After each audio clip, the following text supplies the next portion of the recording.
Bismillahirrahmanirrahim. Rabbi zidni ilma warzuqni fahma. Wahai Tuhanku, tambahkanlah kepadaku ilmu dan kurniakan kepadaku kefahaman. Amin. Selamat pagi teman-teman semuanya. Gimana pagi ini teman-teman sudah siap untuk belajar ya?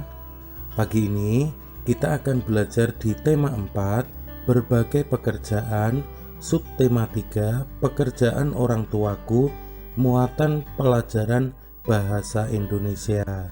Silakan disimak dan dipahami ya. Nah, di dalam muatan pembelajaran bahasa Indonesia ini, kita akan belajar tentang dongeng. Yang pertama, bagaimana cara memberikan pendapat dalam sebuah dongeng. Tentunya teman-teman sudah tahu ya apa yang dimaksud dengan dongeng. Nah, dongeng adalah merupakan cerita khayalan atau cerita yang tidak benar-benar terjadi.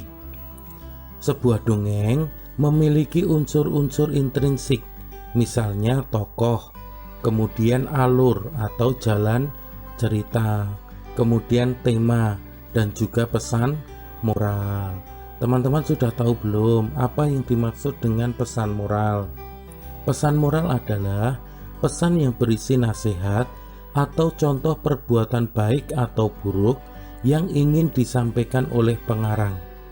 Nah, berikut ini kita akan mempelajari bagaimana cara mengetahui dan menilai pesan moral dalam sebuah dongeng. Yang pertama, baca cerita dengan seksama.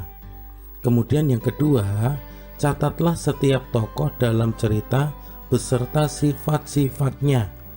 Kemudian yang ketiga, catatlah hal-hal penting yang patut kita tiru atau hindari dari cerita tersebut. Nah, ini adalah 3 cara atau 3 langkah bagaimana cara kita mengetahui dan menilai pesan moral dalam sebuah dongeng.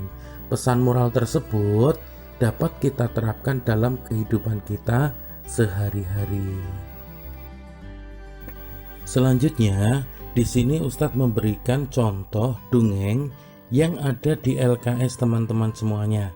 Silahkan teman-teman dibuka LKS-nya halaman 84 dan juga halaman 85. Di dalam LKS halaman 84 sampai 85 itu ada sebuah dongeng tentang sang gajah dan monyet.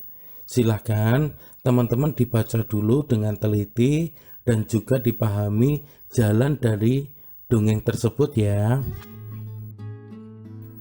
Nah, setelah teman-teman membaca dongeng yang berjudul Sang Gajah dan Monyet di LKS tadi, kita bisa memberikan komentar terhadap dongeng tersebut. Nah, apa yang dimaksud dengan komentar? Komentar adalah tanggapan terhadap suatu hal. Komentar dapat berupa pujian, kritikan, saran, atau juga pernyataan.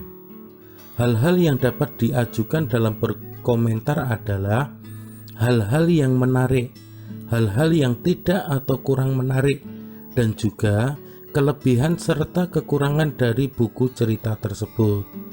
Kita juga dapat mengomentari tokoh-tokohnya, watak tokohnya, tempat kejadiannya, peristiwa yang dialami tokohnya, nilai moralnya, dan lain sebagainya. Nah, di dalam memberikan komentar, kita harus memperhatikan beberapa hal ini. Yang pertama adalah sampaikan komentar secara logis, masuk akal, yang didukung dengan alasan yang kuat. Kemudian yang kedua, gunakan kata yang sopan dan juga tidak menyinggung perasaan orang lain.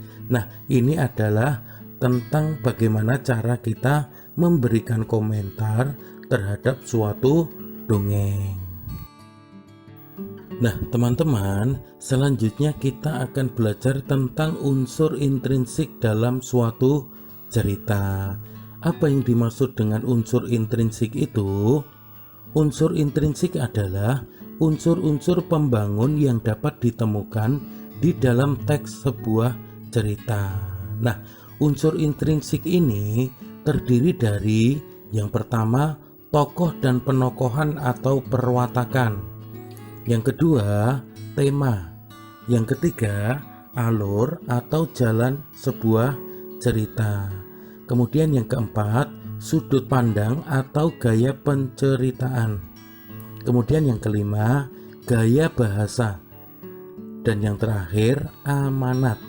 Ini adalah beberapa hal yang ada di dalam unsur intrinsik sebuah cerita. Untuk dapat menentukan unsur intrinsik ini, kita harus sering untuk membaca sebuah cerita. Kemudian, kita akan belajar tentang bagaimana cara menentukan pesan moral sebuah cerita. Pesan moral atau amanat dirumuskan dalam bentuk kalimat perintah, saran, atau juga himbauan. Nah, di sini Ustadz akan memberikan contoh penulisan amanat dalam sebuah cerita.